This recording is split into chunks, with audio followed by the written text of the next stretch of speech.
పాలిక్యాబ్ ఇండియాకి మరో భారీ విజయం. BSNL నుంచి 6,447 కోట్ల రూపాయలు భారత్ నెట్ ప్రాజెక్ట్ గెలిచింది. ఈ ప్రాజెక్ట్ కర్ణాటక, గోవా, పుదుచ్చేరి ప్రాంతాల్లో డిజిటల్ మిడ్మైల్ నెట్వర్క్ నిర్మాణానికి సంబంధించినది. ప్రాజెక్ట్ స్కోప్ చూస్తే design, supply, construction, upgrade, operate, maintenance అన్నీ పాలిక్యాబ్ చేస్తుంది.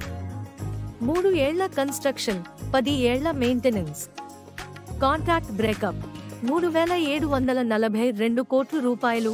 కొత్త నెట్వర్క్ క్యాపెక్స్ 2,245 కోట్ల రూపాయలు. ఆపరేషనల్ ఖర్చులు 460 కోట్ల రూపాయలు. ఇప్పటికే ఉన్న నెట్వర్క్ మెయింటెనెన్స్. ఈ ప్రాజెక్ట్ విన్నింగ్స్ తో పాలిక్యాబ్ యొక్క డిజిటల్ ఇన్ఫ్రా ప్రెజెన్స్ మరింత స్ట్రాంగ్ అవుతోంది.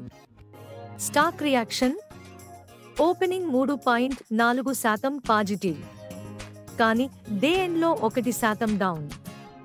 అనలిస్ట్ టార్గెట్లు మోతిలాల్ ఓస్వాల్ 8,330 రూపాయలు, UBS 8,550 రూపాయలు, జెఫరీస్ 8,315 రూపాయలు. అవరేజ్ టార్గెట్ 6,751 రూపాయలు, 12% అప్సైడ్. రిస్క్స్ కూడా ఉన్నాయి. ప్రభుత్వ లేదా private capex slowdown, FMEG demand week అవటం, కాపర్ ధరల్లో వాలాటిలిటీ. కానీ దీని వెనుక ఉన్న స్కిల్, స్ట్రాటజిక్ ఎగ్జిక్యూషన్ ని మార్కెట్ మెచ్చుకుంటోంది. పాలిక్యాబ్ ఇప్పుడు కేవలం కేబుల్స్ కంపెనీ కాదు, ఇది డిజిటల్ ఇండియా నిర్మాణ భాగస్వామి. ఇది ఫైనాన్షియల్ అడ్వైస్ కాదు. మేము SEBI రిజిస్టర్డ్ అడ్వైజర్ కాదు.